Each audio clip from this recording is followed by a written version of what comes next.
Sequência aqui ao Jornal da Manhã, segunda edição. Se você hoje faz pesquisas, encontra sites usando o Google, pode ser que no futuro o ChatGPT seja a sua primeira opção. A ferramenta de inteligência artificial que foi lançada no final de 2022 se tornou um sucesso e deixou os concorrentes assustados. Mas, afinal, o que é, como funciona e como usar o ChatGPT? Para responder a essas perguntas, eu vou conversar agora com Jorge Santana, fundador da Infox Tecnologia. Muito bom dia, Jorge. Bom dia, Marcelo. Prazer falar com você. Jorge, tem chamado a atenção, de fato, aí essa nova tecnologia, porque as pessoas fazem a pesquisa e o texto é elaborado pela inteligência artificial e ele fica muito bom, né, Jorge?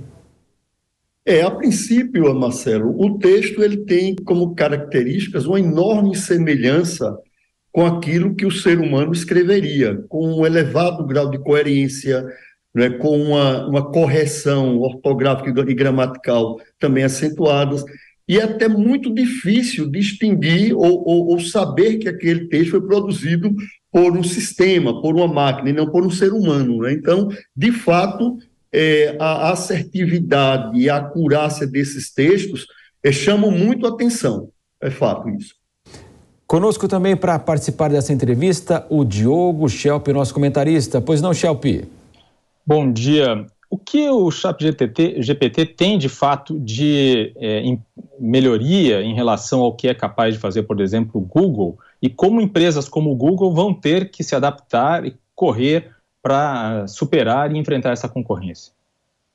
Veja, Diogo, o Google, quando você faz uma consulta, faz uma pergunta, pede uma informação, ele traz um conjunto de sites, de documentos, de conteúdos que respondem àquela sua busca, né? Esse é o padrão do Google. O ChatGPT é diferente, né? Na verdade, você faz uma consulta, faz uma pergunta e ele vai produzir um texto, produzir um conteúdo que vai responder aquele seu questionamento. Ele não vai trazer links, nem sites, nem documentos. Ele vai produzir uma resposta, né, coerente, uma resposta fundamentada, né, a partir daquilo que você perguntou. Claro, a sua pergunta, a maneira como você pergunta, né, os detalhes que você fornece ao fazer o questionamento vão tornar a resposta melhor, mais sofisticada e mais completa, né? Por isso que a ideia é de um bate-papo, daí o nome chat, né?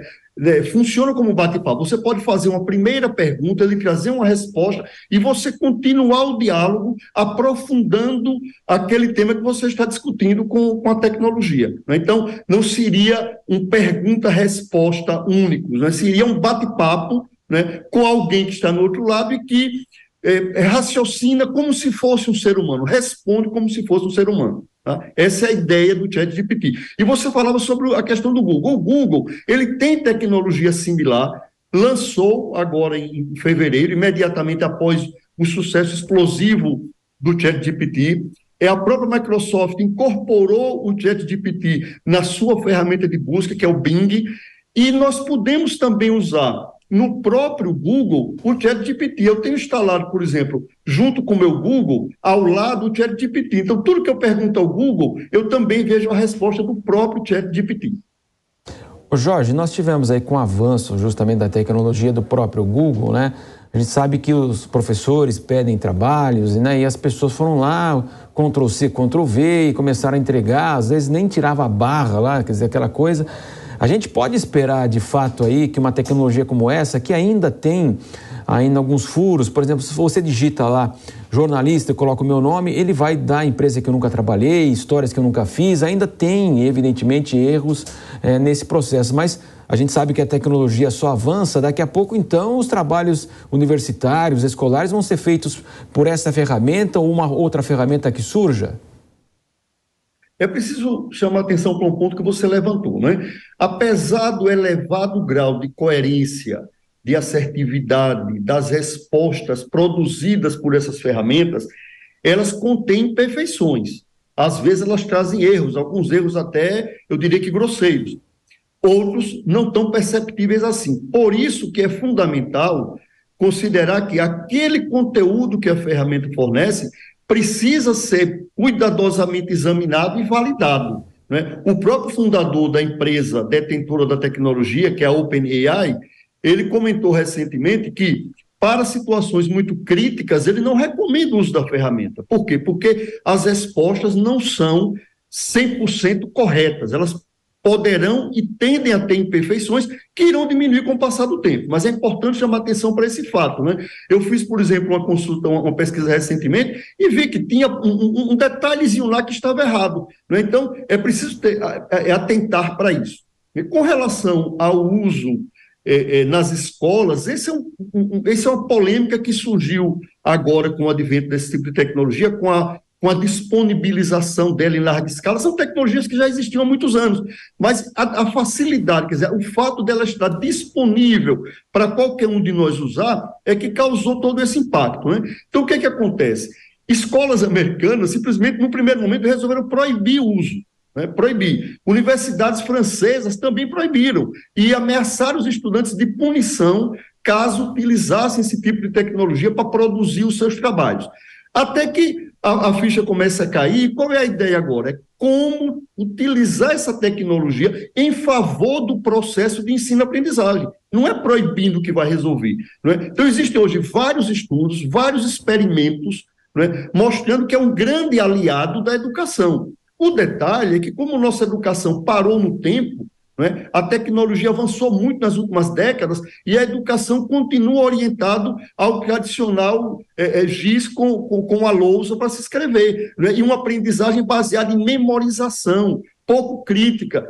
Então, eu vejo nessa tecnologia uma oportunidade enorme de finalmente se quebrar o paradigma educacional que nós temos hoje e passar um paradigma baseado numa aprendizagem crítica, onde uma ferramenta como essa vai funcionar muito mais como tutor do aluno e um instrumento usado pelo professor do que alguma coisa para o aluno praticar uma trapaça, por exemplo, né, produzindo alguma coisa que não foi dele. Diogo Schelp. Como a inteligência artificial, no caso do ChatGPT, usa ou lida com a questão das várias visões políticas que existem, né? Interpretações de fatos históricos, por exemplo. Porque, evidentemente, eu imagino aqui que ao recorrer a uma vasta gama de material que existe na internet sobre determinado tema, né, essa inteligência artificial vai produzir um texto coerente, como você disse, né, que tem ali uma coerência interna, digamos assim, mas se a maior parte do conteúdo que está disponível tem um viés para um lado, talvez ele deixe de considerar outros conteúdos, talvez até melhores do ponto de vista de fidelidade histórica, e não vai dar uma resposta correta, ou pelo menos uma resposta que dê vazão a essas diferenças. Como que isso ocorre e qual é o próximo passo nesse sentido? Esse é um problema que fica mais evidente com essa tecnologia do que era antes. Na verdade, com os próprios mecanismos de busca, como eles estabelecem um ranking do que vai mostrar, já tinha um viés, né, nos algoritmos de resposta. Quer dizer, ele pode priorizar um tipo de resposta, um tipo de conteúdo em detrimento de outro. Isso fica mais grave, porque o conteúdo vai ser produzido pela ferramenta que vai se utilizar de outros conteúdos, né, que serviram para o aprendizado da máquina. Então, é um imenso debate. Esses algoritmos, eles não são públicos, né? Então, fala-se em regulamentação, mas é algo muito complexo. Por quê? Porque a tendência é existir um viés. E como ele aprende com conteúdos do mundo real, e no mundo real existem visões políticas, visões ideológicas, existem preconceitos, existe uma série de questões que são do mundo real, a tendência é ela atuar como alguém do mundo real, né, e absorver determinados vieses. O que se faz hoje é aplicar filtros, né? Por exemplo, se a temática for alguma coisa ligada à violência, a racismo, a preconceito, então o filtro faz com que ela não se posicione ou não responda. Na questão política fica mais difícil, porque qual seria um viés que para mim pode ser o que eu concordo, para você pode ser outro, diferente do meu. Então, isso abre-se um imenso debate. Então, questões éticas, morais e esses vieses, eles estão na ordem do dia, de como, não é, como contornar esse tipo de problema, que, aliás, já remete a um debate que já está também em curso, que é o debate sobre fake news, sobre censura a determinado tipo de notícia, que a gente sabe que é muito difícil, mas precisa ser enfrentado esse debate também. Porque se deixar que a ferramenta, que o sistema atue com base no que está no seu imenso acervo de aprendizagem, podem surgir respostas que sejam, por exemplo, que firam a ética ou que tenham um cunho racista ou preconceituoso. Mas, em resumo, existem hoje técnicas de aplicação de filtros, né? Mas mesmo com os filtros, ainda fica uma lacuna com relação ao que você colocou, por exemplo, a posicionamento ou a preferências, né? Como é que ela vai lidar com preferência? Então, esses são temas que estão em discussão e não depende de tecnologia, depende mais de uma discussão política da própria sociedade. Ô Jorge, tem uma ferramenta também que chama Watson, né, que ela teria capacidade de armazenar todo o arcabouço jurídico, por exemplo, brasileiro, né? E os escritórios de advocacia já se utilizam para encontrar, evidentemente, brechas na legislação, principalmente contra o próprio poder público. E já foi falado, já participei de palestras, que isso poderia no futuro, inclusive, a atividade do advogado, a justiça, ela poderia ser toda baseada nessas decisões que são praticamente aí com inteligência artificial, e num futuro aí nós não teríamos toda essa estrutura jurídica que é tão presente, processos e mais processos e todos esses prédios que são ocupados aí pelos funcionários. Olha, por coincidência, a nossa empresa ela trabalha muito fortemente no judiciário, né? Nós temos como clientes vários tribunais no Brasil, então é uma área que nós conhecemos de perto. Né? Esse tipo de perspectiva, não é, de que a tecnologia venha a substituir o profissional, o ser humano, seja ele um advogado, um magistrado ou um médico, né? Diante do que temos hoje, não podemos imaginar que isso seja razoável. Sobre o amanhã, não dá para fazer para gerar muitas hipóteses, tudo é possível. Mas o que nós sabemos hoje é que essas tecnologias, elas são instrumentos que são assistentes virtuais do profissional. Então, vai tirar do profissional um trabalho que é um trabalho maçante, que é um trabalho manual. É mais ou menos o que a calculadora fez com a engenharia. Um engenheiro ele não precisa mais fazer contas na mão, ele passou a fazer na calculadora, hoje já faz cálculo no computador.